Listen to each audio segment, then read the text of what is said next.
à toutes et à tous, bienvenue dans l'école du futur, je suis ravie de vous retrouver. Au sommaire de cette émission, on ouvre avec notre focus. Deux amis, une caméra et la ville comme terrain de jeu. Paul et Clément ont fait de leur passion une aventure partagée avec des milliers d'abonnés. Avec leur chaîne Hit the Road, ils font du parcours une discipline partagée, spectaculaire, voire inspirante. On découvre leur portrait dans un instant. Et puis, Benoît Grunemwald est avec moi sur ce plateau pour nous parler de son idée derrière la tech. Bonjour Benoît. Bonjour Lisa. Comment est-ce que vous allez ? Très bien, merci beaucoup. De quoi vous nous parlez aujourd'hui ? Aujourd'hui, je vais vous parler comment les informations que l'on trouve sur les réseaux sociaux et plus largement nos données peuvent être utilisées contre nous, notamment dans des cyberattaques. Quant à notre sujet du jour, on connaît tous les jeux vidéo, mais beaucoup moins celles et ceux qui les fabriquent. Alors que la Paris Games Week mettait en lumière le mois dernier une filière en pleine mutation, nous allons voir ensemble quels sont les nouveaux métiers qui émergent, comment on s'y forme et où se trouvent les opportunités pour les jeunes. C'est avec notre invité Nicolas Verastegui, directeur des relations externes et internationales du groupe Quest Education. Bonjour. Bonjour. On découvre tout ça ensemble dans un instant, mais d'abord place au focus. Ces adeptes de l'extrême s'invitent à travers le monde dans des lieux insolites. Paul et Clément de la chaîne Hit the Road repoussent les limites de l'exploration urbaine. Depuis quelques années, ils partagent leur goût pour l'exploration, la grimpe, le parcours et l'aventure. Véritables athlètes, leurs vidéos sont réalisées par des professionnels et ne doivent en aucun cas être reproduites. Ils sont notre focus du jour, présenté par Dylan Colère. Les amis, bienvenue dans ce camping illégal numéro 3. On est en hamac sur une grue. Non, ce n'est pas un fond vert. On vous explique tout ça. Aujourd'hui, plongeons dans l'univers de Hit the Road, le duo de youtubeurs français qui repousse les limites de l'exploration urbaine. Clément Dumais et Paul RDB sont les visages intrépides derrière cette chaîne YouTube qui compte aujourd'hui plus de 895 000 abonnés.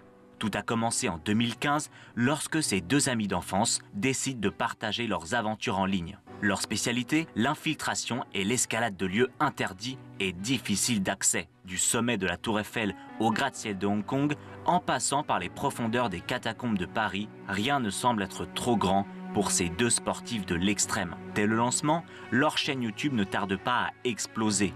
Propulsés par des vidéos à couper le souffle. L'un de leurs exploits les plus marquants, l'escalade du Christ rédempteur de Rio, qui s'est d'ailleurs soldé par leur arrestation. Rien que ça. Mais Hit the Road, ce n'est pas que des défis hors du commun. Les deux vidéastes utilisent leur notoriété pour sensibiliser à la préservation de l'environnement. En explorant des lieux abandonnés, comme la ville fantôme de Pripyat, près de Tchernobyl, ils révèlent la beauté cachée de ces endroits oubliés, tout en rappelant l'importance de les respecter. Il est 4h du matin, c'est l'aube et on s'apprête à infiltrer un radiotélescope de l'ère soviétique abandonné mais gardé avec l'objectif de faire une photo au sommet de la parabole. Souhaitez-nous bonne chance. Oh là là les gars, c'est incroyable. Je suis au top d'un radiotélescope. Je vis un rêve. Athlètes confirmés, Paul et Clément se permettent de réaliser des acrobaties périlleuses dans n'importe quelles conditions et milieux. Vous l'aurez compris, Hit the Road est bien plus qu'une simple chaîne YouTube. C'est une réelle invitation au dépassement de soi et de ses limites. Bien que leurs vidéos ne doivent en aucun cas être reproduites. Depuis près de 10 ans maintenant, leur approche unique mêle adrénaline, découverte et réflexion. Nul ne doute que Clément et Paul continueront d'inspirer leur public à voir le monde différemment. Ne reste plus qu'à savoir à présent si vous ferez partie de la prochaine expédition. Mario Kart, Zelda, Tetris, Snake, qui n'a pas déjà joué au moins une fois à un jeu vidéo dans sa vie ? Et derrière ces titres se cache une industrie immense, des centaines de métiers dont beaucoup restent pourtant totalement inconnus du grand public. C'est justement pour découvrir l'envers du décor que nous recevons aujourd'hui un spécialiste du sujet. Je ne fais pas plus durer le suspense, on lance la première partie du talk.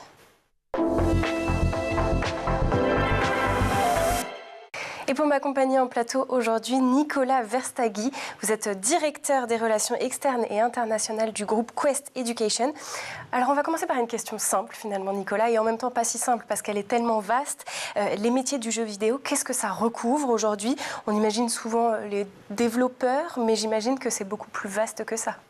Tout à fait, ça recouvre beaucoup plus qu'une simple série de programmation. Les métiers du jeu vidéo couvrent actuellement plus de 150 métiers, commençant par la conception, c'est-à-dire les idées, la psychologie du jeu, bien sûr, la programmation technique. Et dans la programmation technique, nous avons plus de 50 différents types de programmation. La partie artistique, le volet artistique qui avance très rapidement et de façon très complexe. Ensuite, les métiers de la production, les métiers du testing et les métiers de la publication, le publishing et le marketing. Oui, ça fait quand même un certain nombre de métiers. Mais alors beaucoup, je le disais, sont encore méconnus du grand public. Comment est-ce que vous expliquez qu'il y a encore aujourd'hui une sorte de flou, j'ai envie de dire, autour de ce secteur ? Oui, il me semble que l'industrie du jeu vidéo n'est plus une industrie de niche. Les chiffres parlent d'elles-mêmes. Depuis l'année dernière, l'industrie du jeu vidéo a déjà dépassé en termes économiques l'industrie du cinéma et de la musique ensemble, avec plus de 190 milliards de chiffre d'affaires dans le monde entier. Donc, il y a quand même cette notion que le jeu vidéo, c'est une industrie que pour les jeunes. Mais quand on regarde juste un petit peu plus loin ou de façon plus granulaire, en profondeur, on voit que ça représente énormément d'emplois, d'opportunités d'investissement surtout, et de nouvelles manières de concevoir la vie opérationnelle des industries. Notamment, pas seulement le divertissement, mais aussi des secteurs comme l'éducation, la santé et bien d'autres. Alors, chez Gaming Campus, qui fait donc partie de vos prérogatives, vous avez un guide des métiers du jeu vidéo. Et cette année, vous avez rajouté 35 nouveaux métiers à ce guide. Alors, on ne peut pas tous les évoquer, bien évidemment, mais quelles sont les grandes tendances ? Oui, alors, nous avons identifié 3 grandes tendances. La première, ce sont les métiers liés à l'immersion, aux métiers immersifs, notamment la réalité virtuelle, la réalité augmentée et maintenant la réalité mixte. Donc nous voyons déjà des nouveaux métiers qui n'existaient pas il y a 1 an, 2 ans. Par exemple, concepteur VR, concepteur XR, concepteur en réalité augmentée.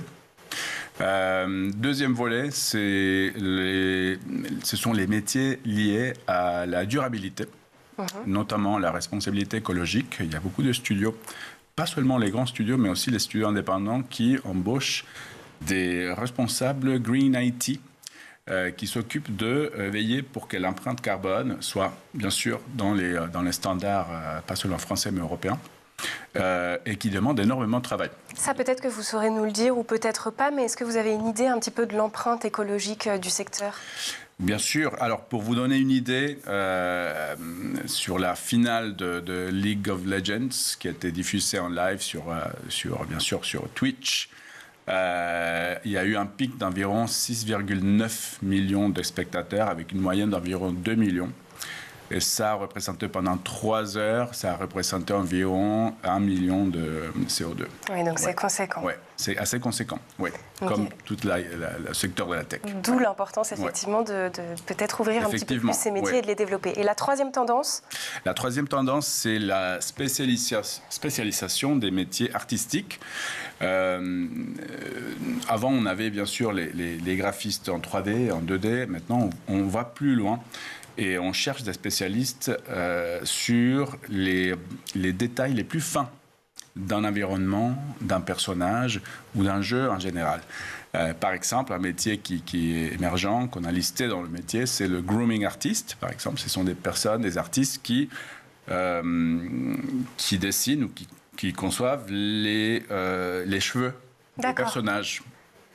Qui les mettent en mouvement, etc. Exactement. Il y a une évolution assez impressionnante sur le niveau artistique et on se rapproche très rapidement à l'industrie du cinéma en termes visuels. Donc, et ce sont bien sûr les besoins qui gèrent qui drive ces naissances des nouveaux métiers. Alors on l'a peu abordé jusque-là, mais il y a aussi l'intelligence artificielle, forcément, qui s'immisce aussi dans cette industrie comme dans toutes les autres et qui change à leur manière le monde du jeu vidéo. À quel point, finalement ? Ça commence avec beaucoup de force. On a vu la naissance des nouveaux métiers purement liés à l'intelligence artificielle dans le jeu vidéo. Par exemple, le concepteur des prompts pour le game design. Ça va continuer. C'est assez recherché actuellement par les studios, par les professionnels, pour plutôt faciliter, agiliser les systèmes de production. On pense que dans l'industrie du jeu vidéo, l'IA va jouer un rôle très important sur les processus de production, sur les opérations et aussi sur les idées créatives. Bien sûr, on restera toujours l'humain, ça sera l'humain qui va donner naissance à une nouvelle idée, à l'idée d'un nouveau jeu, mais le processus créatif se voit de plus en plus influencé par l'IA. Et est-ce que du coup c'est un secteur qui craint l'IA peut-être du côté de l'emploi ? Non, bien au contraire. On pense que l'IA va booster le secteur de l'emploi du jeu vidéo grâce justement à ces nouveaux métiers qui vont apparaître. On voit déjà un an, on a vu 3 nouveaux métiers liés à l'IA qui sont apparus.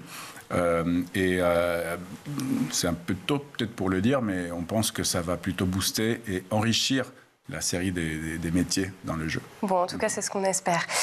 Pourquoi avoir ressenti le besoin de publier ce guide maintenant ? Alors, j'imagine que justement, c'est avec l'arrivée de ces nouvelles technologies comme la VR, l'IA, etc. Mais pourquoi cette année précisément ? Parce que finalement, la vague, elle est déjà un petit peu derrière nous. Ça a commencé, on est dedans, mais on n'en est pas au tout début. Oui, c'est lié un petit peu à votre question initiale. On cherche à conscientiser le public, le grand public, pas que les jeunes, mais le grand public, sur l'industrie du jeu, qui n'est pas que ludique. C'est une industrie très sérieuse qui représente des volets très conséquents économiquement. C'est la 5e fois qu'on va publier ce guide métier. On l'a publié bien sûr lors de la Paris Games Week. On a plus de 150 métiers déjà listés. Pour cette édition qui démarre 2025-2026. Et on choisit toujours cet événement parce que c'est là où il y a la convergence de tous les professionnels. Bien sûr. Nous avons le soutien des collègues, des professionnels des studios, même de l'étranger. Et les métiers sont rajoutés via un jury de spécialistes qui travaillent pas seulement dans le secteur, mais aussi dans le secteur pur de l'emploi en France et en Europe. Oui. Et à qui s'adresse du coup ce guide ? Essentiellement aux parents, aux professionnels, aux jeunes ? Alors, le guide s'adresse à tout le monde.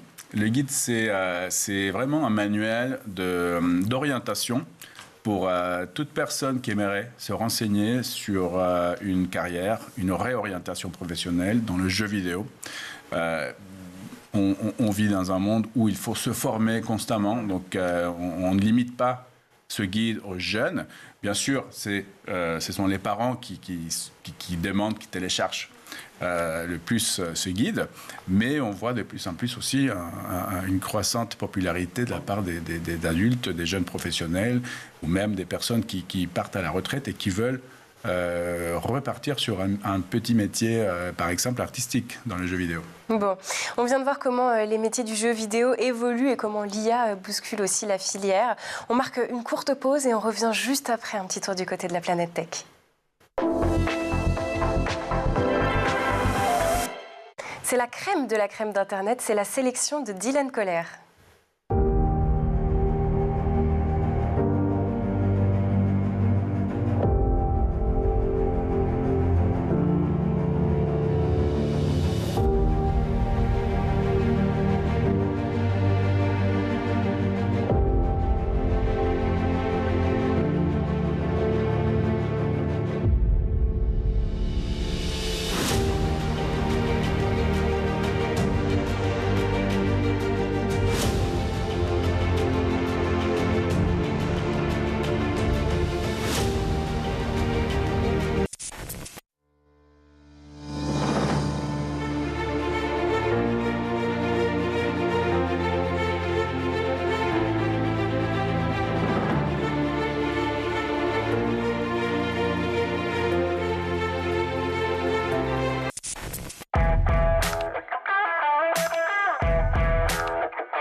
Et nous voilà de retour sur le plateau de l'École du Futur, toujours en compagnie de mon invité avec qui on évoque le secteur, l'industrie du jeu vidéo. On va continuer à en parler bien évidemment, mais d'abord place à la chronique de Benoît Grunemwald qui a une idée derrière la tech.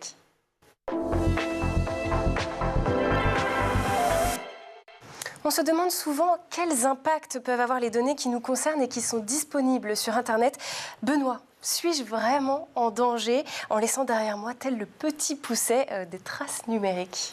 Oui, effectivement. Et d'ailleurs, il y a deux catégories de données disponibles. Il y a celles que l'on laisse nous-mêmes, notamment quand on crée par exemple un compte dans un jeu vidéo ou dans une application. Et puis, il y a celles qui sont volées. On parle de violation de données selon la CNIL. Pour la première catégorie, il y a les photos, les posts sur les réseaux sociaux, les informations personnelles que l'on va partager à la fois au sein d'applications, mais également sur des posts publics. Et puis, dans la deuxième catégorie, eh bien, il y a des fuites de données qui sont malheureusement nombreuses. On pense aux opérateurs téléphoniques, aux demandeurs d'emploi, et ça concerne à la fois des entreprises privées et le secteur public.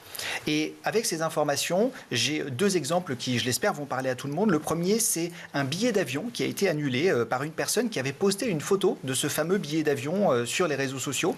Et cette imprudence lui a coûté environ 300 €, car un internaute a récupéré le billet, se l'est fait rembourser et a récupéré partiellement une partie de cet argent pour ce remboursement. Et puis le deuxième effet qui arrive vraiment régulièrement, eh bien, c'est l'hameçonnage ciblé.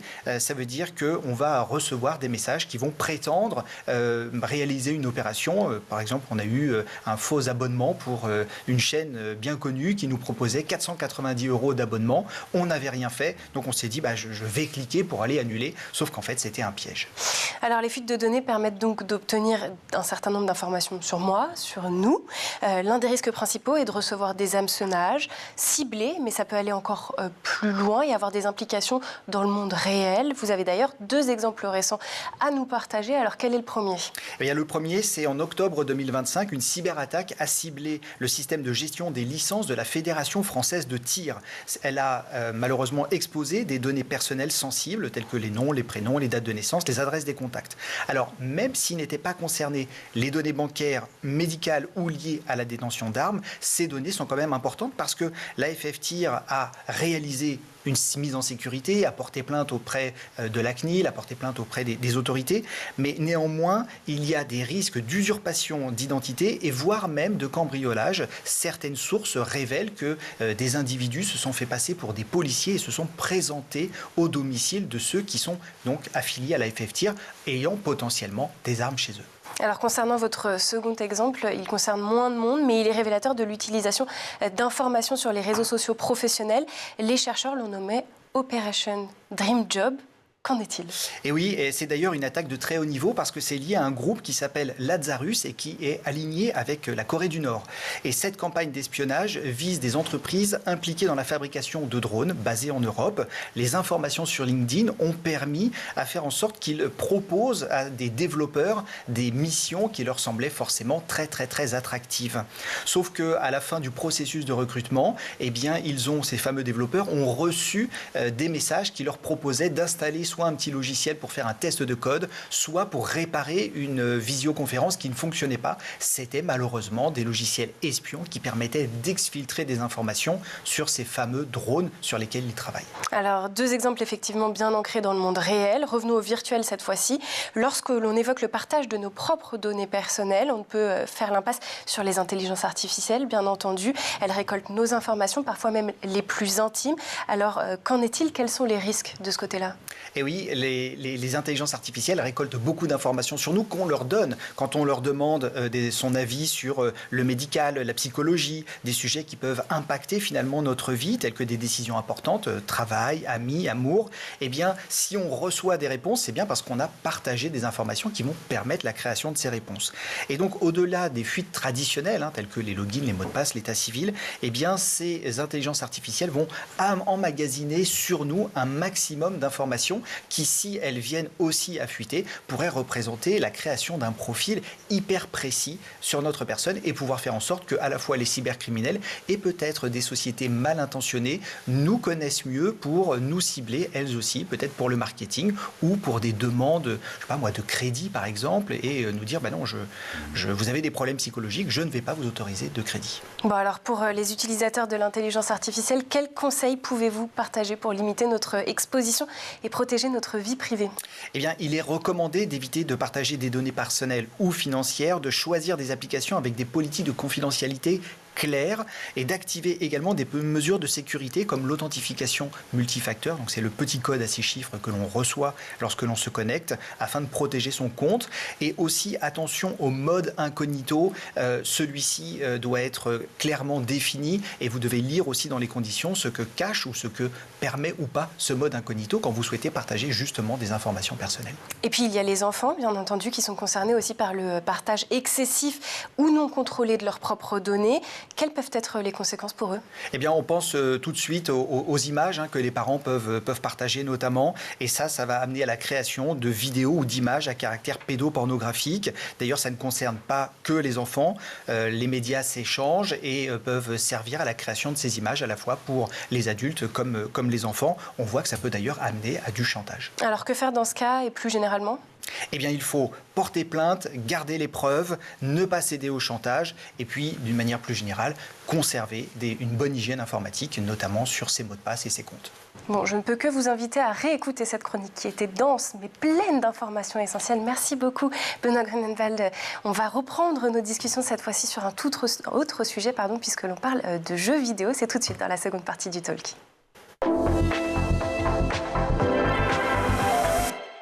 Et justement, j'en profite, puisque Benoît est sur ce plateau, on va aborder un petit volet sécurité dans les jeux vidéo. Ça, j'imagine que ça représente aussi énormément de métiers. Tout à fait. La cybersécurité dans les jeux vidéo, c'est un vrai sujet. Tout à fait. Oui, alors nous on voit dans le milieu de la cybersécurité, notamment avec les monnaies virtuelles, on voit qu'il y a de l'intérêt pour à la fois des cybercriminels, voire des utilisateurs peu scrupuleux qui vont essayer de faire chanter ou d'attaquer certains joueurs pour récupérer l'accès à leur compte, à leur monnaie virtuelle et parfois les revendre au marché noir.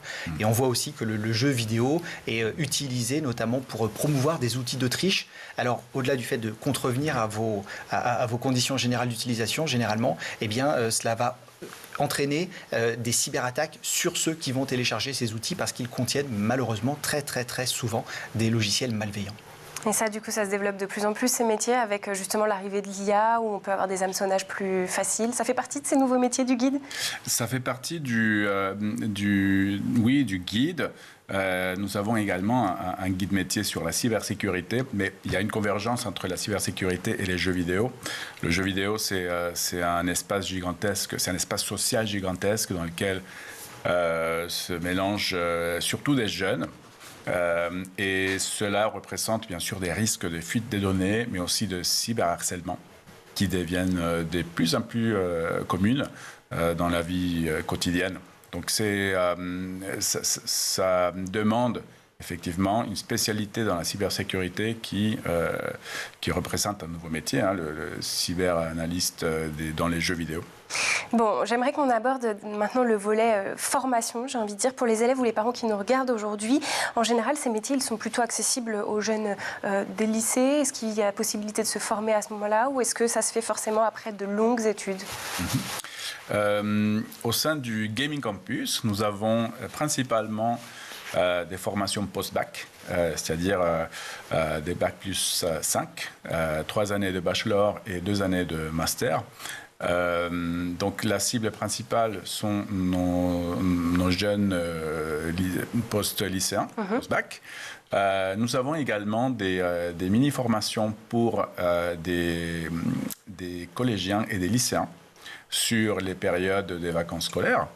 Mais nous avons aussi une école de formation continue qui est très populaire, avec des mini-modules sur 6 mois, des formations courtes, qui donne une offre plutôt professionnelle, plus avancée sur les nouveaux métiers, les nouvelles technologies qui ressortent et qui émergent. La particularité de nos formations est que nous travaillons avec un lien très étroit avec les entreprises, les studios, par projet.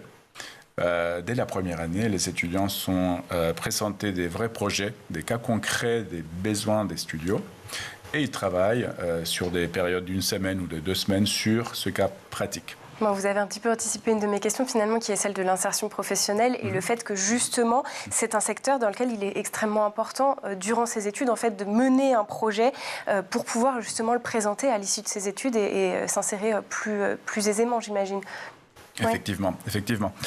Comme tous les métiers de la tech, l'évolution est très rapide. Donc, on ne peut pas prétendre apprendre un métier ou un sujet en première année et l'appliquer en 3e année. L'insertion professionnelle, pour nous, c'est la priorité de l'établissement. Et c'est pour ça qu'on met en valeur les projets concrets des studios et on les met à disposition des étudiants pour qu'ils puissent apprendre le savoir-faire technique, mais aussi le savoir-être en tant que jeune professionnel. Pour nous, on avance de cette manière-là parce qu'on pense qu'il faut vraiment réduire l'écart entre école et monde professionnel. On ne peut plus parler des 2 entités différentes. L'insertion professionnelle en 2025 doit se faire dès la première année, dès le début des études d'un jeune, mais aussi bien sûr d'un adulte qui se reconvertit. Alors, côté recrutement, c'est une industrie qui se porte bien à ce jour, qui embauche parce qu'on sait que post-Covid, il y a tout de même eu une crise dans l'industrie du jeu vidéo, avec l'arrivée aussi de l'IA. J'imagine que forcément, ça a aussi posé quelques problèmes. Donc, est-ce qu'aujourd'hui, il y a de vraies perspectives quand on s'engage dans cette voie ? Alors, bien sûr, l'industrie du jeu voit une croissance robuste, constante. Il y a eu effectivement une hyper-croissance pendant la période du confinement, du Covid, pas seulement en France, mais au niveau mondial.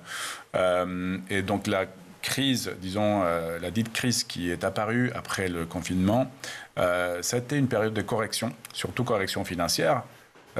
Mais sur du long terme, même du moyen terme, on voit que la courbe est vraiment ascendante, ce qui donne des bonnes perspectives d'emploi.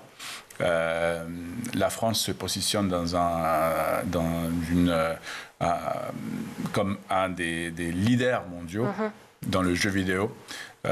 Et ça donne beaucoup d'espoir parce qu'on vit dans une convergence des métiers techniques dans le jeu vidéo où on mélange cinématographie, son, psychologie du jeu. Et maintenant, on pense que tout est possible dans le jeu vidéo. Bon, et là c'est mon côté école du futur qui me rattrape et je vous le dis finalement, l'orientation c'est un petit peu comme un bon jeu vidéo, on avance, on teste, on explore et puis le plus dur ça reste toujours de se lancer dans la partie. Merci beaucoup Nicolas d'avoir été avec nous, je le rappelle vous êtes directeur des opérations externes et internationales du groupe Quest Education. Merci beaucoup Benoît Grunemwald également pour votre chronique, merci aussi aux équipes en régie et à Edouard Deniot d'avoir produit l'émission et surtout merci à vous de nous avoir suivis, on se retrouve dès demain à 12h30 sur School TV. D'ici là, portez-vous bien.